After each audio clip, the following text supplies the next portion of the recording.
Afternoon students, today we start the new topic of cardio system. It is heart failure. Heart failure exam wise एक important question है जिसके बारे में exam के अंदर mostly पूछा जाता है, यानी 16 या 15 मार्क्स का ये क्वेश्चन आता है. सो इसको अपन कंजस्टिव कार्डियक फेलियर भी बोलते हैं या फिर कंजस्टिव हार्ट फेलियर भी बोल सकते हैं. Then first of all we take the definition. Heart failure is physiological state in which the heart cannot pump enough blood to meet the metabolic need of the body. Means heart failure एक ऐसी condition है जिसके अंदर heart blood को pump नहीं कर पाता अपनी जो बॉडी की मेटाबॉलिक नीड है उसको पूरा करने के लिए. यानी कंजस्टिव हार्ट फेलियर या हार्ट फेलियर का मीन्स ये नहीं है कि हार्ट फेल हो गया है या फिर हार्ट अटैक की कंडीशन डेवलप हुई है. इसका मतलब है कि हार्ट का जो पंपिंग एक्शन है वो रिड्यूस हो गया है, जिसके कारण ब्लड है वो हार्ट के थ्रू बाहर की तरफ नहीं जा पाता और बॉडी की मेटाबॉलिक नीड्स है वो पूरी नहीं हो पाती. तो वो कंडीशंस को अपन बोलते हैं heart failure. Then heart failure is a abnormal clinical condition involving impaired cardiac pumping. It result in characteristics pathophysiological changes of vasoconstriction and fluid retention. Means heart failure एक अबनॉर्मल क्लिनिकल कंडीशन है जिसके अंदर cardiac pump properly नहीं हो पाते और उसके कारण वैसोकॉन्स्ट्रिक्शन की कंडीशंस डेवलप होती है और फ्लूइड रिटेंशन होना स्टार्ट हो जाता है. मीन्स अपनी बॉडी की जो अदर ऑर्गन्स है या फिर बॉडी के पार्ट्स है वहाँ पर फ्लूइड है वो रिटेन होना स्टार्ट हो जाता है, रुकना स्टार्ट हो जाता है. Then heart failure terms refers to the clinical syndrome characterized by manifestation of fluid volume overload, inadequate tissue perfusion और पुअर एक्सरसाइज टॉलरेंस. ये मीन्स हार्ट फेलियर एक क्लिनिकल सिंड्रोम है जिसके कारण बहुत सारी कंडीशंस डेवलप होती है, जैसे कि फ्लूइड वॉल्यूम ओवरलोड हो जाता है पूरी बॉडी के अंदर. इनएडिक्वेट टिश्यू परफ्यूजन मीन्स बॉडी की टिश्यूज़ के पास प्रॉपर्ली ब्लड सप्लाई नहीं पहुंच पाती, ऑक्सीजन की सप्लाई नहीं पहुंच पाती. एंड पुअर एक्सरसाइज टॉलरेंस यानी एक्सरसाइज को टॉलरेट नहीं कर पाता, मीन्स कोई भी एक्टिविटीज़ को परफॉर्म नहीं कर पाता because of the reduce O2 and blood. Next, because pump failure result pulmonary and systematic congestion, it is called congestive heart failure. congestive यानी हार्ट फेलियर को अपन कंजस्टिव हार्ट फेलियर क्यों बोलते हैं? क्योंकि कंजस्टिव हार्ट फेलियर के अंदर जब pump failure होता है तो उसके कारण पल्मोनरी कैविटीज़ के अंदर या फिर सिस्टमेटिक पार्ट के अंदर कंजेशन स्टार्ट हो जाता है, मीन फ्लूइड ओवरलोड हो जाता है और उसी कारण इसको अपन कंजस्टिव हार्ट फेलियर बोलते हैं. Then heart failure condition as a result from changes in systolic and diastolic dysfunction of left ventricle. Means heart failure के कारण मोस्टली 2 कंडीशंस डेवलप होती है, या तो सिस्टोलिक या फिर diastolic dysfunction of the left ventricle. Systolic dysfunction होता है तो उसके अंदर क्या होगा? Systolic dysfunction result from the inadequate pumping of blood from the ventricle due to altered myocardial contractility and increased afterload. Means systolic dysfunction का main कारण क्या होता है? inadequate pumping of blood from the ventricles. यानी इसके कारण जो left ventricle है वो प्रॉपर्ली ब्लड को पंप नहीं कर पाता है. क्यों नहीं कर पाता है? क्योंकि जो मायोकार्डियल कॉन्ट्रैक्टिलिटी है यानी हार्ट की जो कॉन्ट्रैक्टिलिटी है वो अल्टर्ड होती है या फिर आफ्टरलोड इंक्रीज हो जाता है. आफ्टरलोड का मतलब होता है जब वेंट्रिकल ब्लड को इजेक्ट कर रहा होता है बॉडी से तब उस वेंट्रिकल का प्रेशर जो क्रिएट होता है, मसल्स का जो प्रेशर होता है उस प्रेशर को अपन बोलते हैं आफ्टरलोड. और वो प्रेशर क्या हो जाता है इसके अंदर? इंक्रीज हो जाता है. यानी during the stroke volume outside of the blood या फिर ड्यूरिंग द कार्डिक आउटपुट जब वेंट्रिकल्स का जो प्रेशर इंक्रीज होता है उस प्रेशर को अपन आफ्टरलोड बोलते हैं, वो इंक्रीज हो जाए या फिर मायोकार्डिक कॉन्ट्रैक्टिलिटी अल्टर्ड हो जाए तो उसके कारण पूरी तरीके से ब्लड है वो बॉडी से बाहर नहीं निकल पाता और सिस्टोलिक डिस्फंक्शन है वो स्टार्ट हो जाता है. Second, diastolic dysfunction. Diastolic dysfunction result from the ventricle does not fill adequately. Means इसके अंदर वेंट्रिकल्स है वो प्रॉपर्ली फिल नहीं हो पाते. क्यों नहीं हो पाते? Due to the pulmonary congestion यानी पल्मोनरी सर्कुलेशन के अंदर कंजेशन होता है, या फिर पल्मोनरी हाइपरटेंशन यानी पल्मोनरी ब्लड प्रेशर डिक्रीज होता है, या फिर वेंट्रिकुलर हाइपरट्रॉफी जो वेंट्रिकल्स है वो एनलार्ज हो जाते हैं या फिर उसके अंदर वो डैमेज होना स्टार्ट हो जाता है जिस कारण वो थिक हो जाते हैं, resulting in decrease cardiac output. और वो सारी कंडीशंस है वो डेवलप करती है कार्डिक आउटपुट को रिड्यूस करना, जिसके कारण वेंट्रिकल है वो प्रॉपर्ली फिल नहीं हो पाता है ड्यूरिंग द डायस्टोल. यानी जब हार्ट रिलैक्स होता है उस समय ये कंडीशन डेवलप होती है. तो इस तरह से सिस्टोलिक डिस्फंक्शन और डायस्टोलिक डिस्फंक्शन है वो हार्ट फेलियर के अंदर डेवलप होते हैं. अब आते हैं इसके इटियोलॉजिकल एंड रिस्क फैक्टर के अंदर. तो सबसे पहले आता है इसके जो रिस्क फैक्टर और इटियोलॉजिकल फैक्टर है वो 4 एसेंशियल कंपोनेंट पे डिपेंड होते हैं. पूरी तरीके से हार्ट की परफॉर्मेंस है इन 4 चीज़ों पे डिपेंड होती है. यदि इन चारों में से कोई भी चीज़ इफेक्ट होती है तो हार्ट फेलियर की कंडीशन डेवलप होती है. First, contractibility means inotropic state of muscles, means muscles का कॉन्ट्रैक्शन को अपन बोलते हैं कॉन्ट्रैक्टिबिलिटी, तो वो यदि इम्पेयर्ड हो जाए तो हार्ट फेलियर हो सकता है। प्रीलोड का मतलब होता है amount of blood in the ventricle at the end diastole, means जब मायोकार्डियम स्ट्रेच होता है यानी रिलैक्स पोजीशन में आता है उस समय ब्लड का अमाउंट वेंट्रिकल्स के अंदर कितना होता है उसको बोलते हैं प्रीलोड। यदि वो अमाउंट डिक्रीज होता है, प्रीलोड डिक्रीज वगैरह होता है, तब भी ये हार्ट फेलियर की कंडीशन डेवलप हो सकती है। देन आफ्टर लोड का मतलब force that the ventricle must develop during systole, means जब हार्ट का कॉन्ट्रैक्शन होता है उस समय वेंट्रिकल जो फोर्स लगाता है जिसके थ्रू स्ट्रोक वॉल्यूम इजेक्ट होता है उस फोर्स को अपन बोलते हैं आफ्टर लोड। यदि वो अल्टर्ड हो जाए, वो इंक्रीज हो जाए, तो उसके कारण भी क्या हो सकता है हार्ट फेलियर की कंडीशन डेवलप हो सकती है। और हार्ट रेट, यानी अपनी जो हार्ट रेट है वो भी इस पर डिपेंड होती है। यदि हार्ट रेट के अंदर चेंजेस आएगा तभी हार्ट फेलियर की कंडीशन है वो डेवलप हो सकती है। तो ये जितने भी चेंजेस है इनके अंदर यदि कोई भी चेंजेस आएंगे तो मायोकार्डियल परफॉर्मेंस डिक्रीज होगी और वो हार्ट को क्या करेगी, फेल कर देगी। तो ये सारे फैक्टर्स है। अब आते हैं इसके कोजेज। तो कोजेज को 3 ग्रुप के अंदर डिवाइड कर रखा है। सबसे पहला आता है अबनॉर्मल लोडिंग कंडीशंस। लोडिंग का मतलब हार्ट के अंदर ब्लड प्रॉपर्ली लोड हो रहा ही नहीं हो रहा है, उससे रिलेटेड कंडीशंस। तो फर्स्ट है regurgitation of mitral and tricuspid valve, means mitral valve और ट्राइस्क्रिप्ट वॉल से ब्लड का रीगर्जिटेशन स्टार्ट हो जाए, वापस बैक फ्लो स्टार्ट हो जाए, कोई भी कारण हो सकता है, उसके कारण हार्ट फेलियर हो सकता है। देन हाइपरवोलेमिया, हाइपरवोलेमिया का मीन्स ब्लड वॉल्यूम है बहुत ज़्यादा इंक्रीज हो जाए, फ्लूइड वॉल्यूम, तो उसके कारण भी क्या होगा, प्रॉपर्ली हार्ट है वो पंप नहीं कर पाएगा। Next ventricular septal defect, means जो सेप्टम है, जो वेंट्रिकल्स और आर्टरियम के बीच में जो सेप्टम है, उन सेप्टम के अंदर बीच में कोई होल वगैरह क्रिएट हो जाए, जो कंजेनिटल डिफॉर्मिटीज़ है, तो उसके कारण ये कंडीशन डेवलप हो सकती है। Next arterial septal defect, arterial septal के डिफेक्ट मतलब जो लेफ्ट एट्रियम और राइट एट्रियम है उन दोनों के बीच में होल हो जाए। और पेटेंट डक्टस आर्टरियोसिस, पेटेंट डक्टस आर्टरियोसिस का मीन्स होता है यहाँ पे कोई भी जो हार्ट के अंदर जो डक्टस है वहाँ पे होल क्रिएट हो जाए, तो उसके कारण भी ये कंडीशन डेवलप हो सकती है। तो ये तीनों एक कंजेनिटल प्रॉब्लम्स है जो पर्सन के अंदर हार्ट फेलियर को डेवलप कर सकती है। तो ये सारी लोडिंग कंडीशंस है। इसके अंदर हार्ट है जिसके अंदर चारों चैम्बर के अंदर ब्लड प्रॉपर्ली फिल नहीं हो पाता।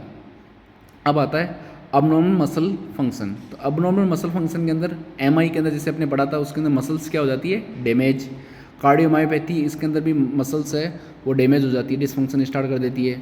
मायोकार्डाइटिस के अंदर भी मसल्स है मायोकार्डियम वो डैमेज हो जाती है।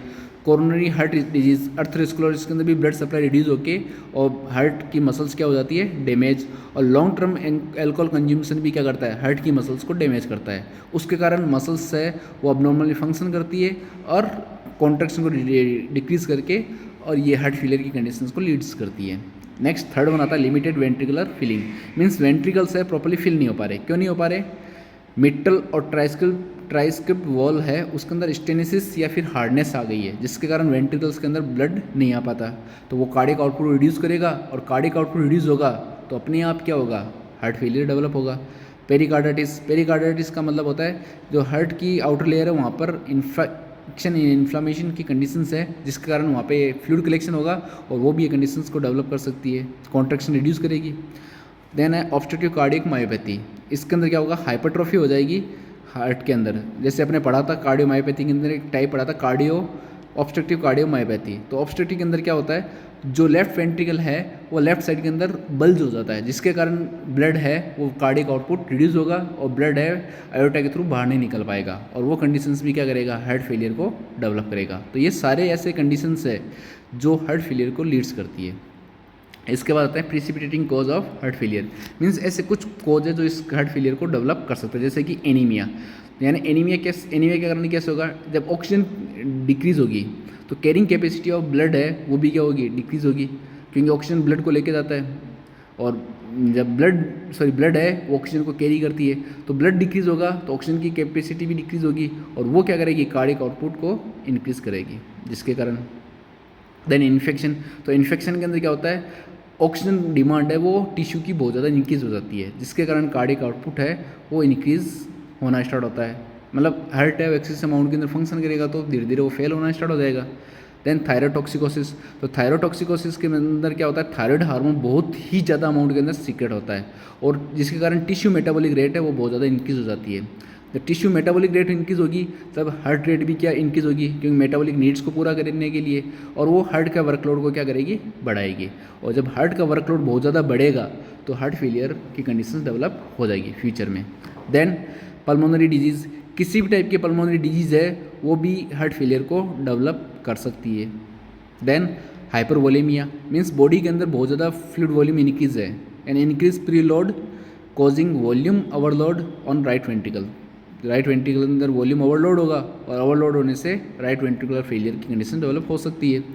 और हाइपोथायरॉयडिज्म, हाइपोथायरॉयडिज्म का मीन्स मायोकार्डिक कॉन्ट्रैक्टिलिटी डिक्रीज हो जाती है, इसके अंदर मायोकार्डियम प्रॉपर्ली फंक्शन नहीं कर पाएगा और वो कंडीशंस भी हार्ट फेलियर को लीड्स कर सकती है। तो ये सारे क्या है, प्रिसिपिटेटिंग फैक्टर है जो हार्ट फेलियर की कंडीशंस को डेवलप करते हैं। अब आते हैं इसके टाइप्स पे। तो टाइप्स के अंदर इसके अंदर 3 टाइप्स के अंदर डिवाइड कर रखा है, acute versus chronic, then second congest right side versus left side, और सिस्टोलिक वेस डायस्टोलिक। तो एक्यूट के अंदर क्या होगा, एक्यूट कंजस्टिव हार्ट फेलियर में result in circulation collapse that cause are acute MI, dysrhythmia, pulmonary embolism, thyrotoxicosis. Means acute जो condition है वो सडनली डेवलप होती है और इसका मेन कारण क्या होता है, एक्यूट एमआई की कंडीशंस, डिसरेथमियाज, पल्मोनरी एम्बोलाई मीन्स एकदम से एम्बोलस का फॉर्मेशन हो गया, तुरंत हार्ट फेलियर हो सकता है। थायरोटॉक्सिकोसिस, एक्सेस अमाउंट के अंदर थायराइड हार्मोन का फॉर्मेशन हो रहा है तो हार्ट अपनी बॉडी की मेटाबॉलिक नीड को रिड्यूस इंक्रीज कर रहा है, वो एक्सेस अमाउंट के अंदर हार्ट रेट को इंक्रीज करेगा जिसके कारण हार्ट फेलियर हो सकता है। Rupture of papillary muscles means mitral valve यदि डैमेज हो जाए तो उसके कारण मायोकार्डाइटिस, मायोकार्डियम के अंदर इन्फ्लामेशन है, या फिर वेंट्रिकुलर सेप्टल डिफेक्ट वीएसडी, जिसके अंदर बच्चों के अंदर जो वेंट्रिकल्स है वहाँ पे डिफेक्ट होगा तो उसके कारण भी हार्ट फेलियर डेवलप हो सकता है। देन आता है क्रॉनिक हार्ट फेलियर। तो क्रॉनिक हार्ट फेलियर धीरे धीरे डेवलप होता है और लॉन्ग टाइम तक पर्सन के अंदर रहता है, और इसके अंदर मोस्टली राइट साइड के अंदर हार्ट फेलियर डेवलप होता है। और जो क्रॉनिक एक्यूट हार्ट फेलियर है वो मोस्टली लेफ्ट साइड के अंदर डेवलप होता है। तो क्रॉनिक कंजस्टिव हार्ट फेलियर के अंदर ओवर टाइम डेवलप होगा, और ये मोस्टली कोरोनरी आर्टरी डिजीज़ है, हाइपरटेंशन है, कार्डियोमायोपैथी है, एनीमिया है, बैक्टीरियल एंडोकार्डिटिस है। तो इनके कारण धीरे धीरे क्या होगा, हार्ट की मसल्स अपना काम करना बंद करेगी और हार्ट फेलियर डेवलप करेगी। अब आता है next type, right side versus left side heart failure. तो राइट साइड हार्ट फेलियर के अंदर जो राइट साइड पार्ट है उसकी एबिलिटी है वो क्या हो जाएगी, डिक्रीज हो जाएगी, यानी पंपिंग एक्शन है right side of the heart वो क्या हो जाएगा, डिक्रीज होगा, जिसके कारण पर्सन के अंदर पल्मोनरी सर्कुलेशन के अंदर ब्लड है वो एंटर नहीं कर पाएगा और वो ब्लड है बैक फ्लो होगा, और बैक फ्लो होकर वो बॉडी के अंदर रुकना स्टार्ट हो जाएगा, जिसके कारण बॉडी के पार्ट के अंदर यानी स्वेलिंग आ जाएगी और एडिमा की कंडीशन डेवलप होगी, यानी इसको अपन बोल सकते हैं सिस्टेमिक कंजेशन स्टार्ट हो जाएगा। और वो कंडीशन है वो कैपिलरीज वेंस के अंदर कंजेशन स्टार्ट कर देगा, और वो कंडीशंस के कारण राइट साइड हार्ट फेलियर की कंडीशन डेवलप होगी। And right side heart failure के कारण कंजेस्टिव हार्ट फेलियर होता है लेकिन सिस्टेमेटिक वेंस और कैपिलरीज के अंदर। देन आता है लेफ्ट साइड हार्ट फेलियर। इसके अंदर क्या होगा, left side of the heart की एबिलिटी है वो डिक्रीज होगी, पंपिंग एक्शन डिक्रीज होगा, और वो कंडीशन है वो जब बैक फ्लो करेगा लेफ्ट वेंट्रिकुलर से ब्लड को, जैसे ये डायग्राम है इसके अंदर लेफ्ट वेंट्रिकुलर और लेफ्ट एट्रियम है, तो एलवी से जब एल ए की तरफ ब्लड का बैक फ्लो होगा, यानी एलवी काम नहीं कर रहा है, लेफ्ट वेंट्रिकुलर काम नहीं कर रहा है, तो उसके कारण बैक फ्लो होगा लेफ्ट एट्रियम के अंदर और फिर होगा पल्मोनरी वेंस के अंदर, और फिर वो ब्लड वहीं पर पूल होगा, तो पूल होने से क्या होगा, पीवी पल्मोनरी वेंस के अंदर क्या होगा, कंजेशन स्टार्ट हो जाएगा। वैसे ही राइट साइड था, यदि राइट वेंट्रिकुलर फेलियर होता है तो राइट वेंट्रिकुलर से ब्लड का बैक फ्लो होकर राइट वेंट्रियम से सुपीरियर वेनोकोवा और इन्फीरियर वेनोकोवा, और इन्फीरियर वेनोकोवा से रेस्ट ऑफ द बॉडी के अंदर स्टे होगा, और स्टे होकर वहाँ की कैपिलरीज के अंदर एडिमा की कंडीशन डेवलप होगी, यानी इसको बोलेंगे अपन सिस्टेमेटिक सर्कुलेशन एडिमा। तो ये दोनों कंडीशन इसके अंदर डेवलप होती है। अब आते हैं क्लिनिकल मैनिफेस्टेशन के अंदर। तो इसके मैनिफेस्टेशन अपन सबसे पहले प्रोग्रेसिव हार्ट फेलियर के अकॉर्डिंग देखते हैं। रेस्पिरेटरी सिस्टम के अंदर dyspnoea, orthopnoea, persistent cough, alternative period of apnoea and hyperpnoea and crackle sound, यानी रेस्पिरेशन में डिफिकल्टी होगी या फिर ऑर्थोस्टैटिक रेस्पिरेशन डिफिकल्टी होगी। एपनिया अब्सेंस ऑफ रेस्पिरेशन होगा या बहुत ज़्यादा रेस्पिरेशन डेवलप होगा, तो इस टाइप की कंडीशन डेवलप होगी। कार्डियोवास्कुलर सिस्टम के अंदर एंजाइना पेक्टोरिस हो सकता है, chest pain, tachycardia, heart rate increase हो जाएगी। Then decrease in systolic blood pressure है वो डिक्रीज होगा क्योंकि कार्डिक आउटपुट वगैरह और हार्ट का कॉन्ट्रैक्शन रिड्यूस हो रहा है। S3 और S4 साउंड सुनाई देंगे, और जेगुलर वेन है उसके अंदर डिस्टेंशन होगा। क्यों? क्योंकि बैक फ्लो होके ब्लड वहाँ पे स्टेंट हो रहा है, तो जो नेक की जो वेन है वहाँ वो अपन को एनलार्ज देखने को मिलेगी। फिर आता है जीआई सिस्टम से रिलेटेड। तो जीआई सिस्टम के अंदर एसाइटिस, फ्लूइड कैविटी, क्योंकि सिस्टेमेटिक सर्कुलेशन के अंदर हो रहा है तो जो एब्डोमिनल ऑर्गन है वहाँ पे फ्लूइड का कंजेशन होके और वो एडिमा होगा जिसको एसाइटिस बोलेंगे, नोजिया वोमिटिंग होगा और एनोरेक्सिया कंडीशन डेवलप होगी। सेरिब्रल सिम्टम्स के अंदर क्या होगा, मेंटल स्टेटस अल्टर्ड हो जाएगा। क्यों होगा, क्योंकि वहाँ पे भी क्या होगा, फ्लूइड का कलेक्शन होगा, तो इसके कारण कन्फ्यूजन और रेस्टलेसनेस डेवलप होगा।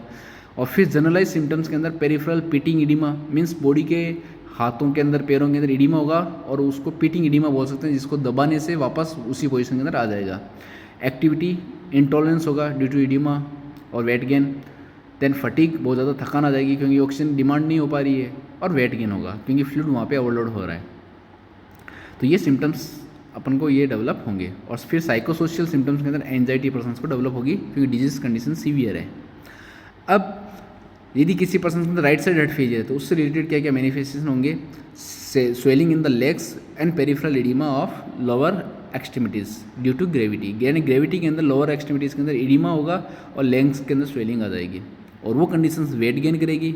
और लोअर एक्सट्रीमिटीज़, लोअर पार्ट के अंदर एब्डोमिनल ऑर्गन्स भी आते हैं तो वहाँ पर भी एडिमा होके एसाइटिस डेवलप होगा। जुगुलर वेन है वो एनलार्ज हो जाएगी क्योंकि फ्लूइड का बैक फ्लो हो रहा है। Right upper quadrant abdominal pain होगा। लीवर और स्प्लिन है वो एनलार्ज हो जाएंगे फ्लूइड। और राइट साइड प्लूरल इफ्यूजन होगा। नोजिया, वॉमिटिंग, एनोरेक्सिया कंडीशंस और इरेगुलर हार्ट रिदम की कंडीशन डेवलप होगी। और ये सारे कारण है या तो ब्लड सप्लाई प्रॉपर्ली नहीं पहुंच पा रही है या फिर वहाँ पे फ्लूइड का कंजेशन स्टार्ट हो गया है।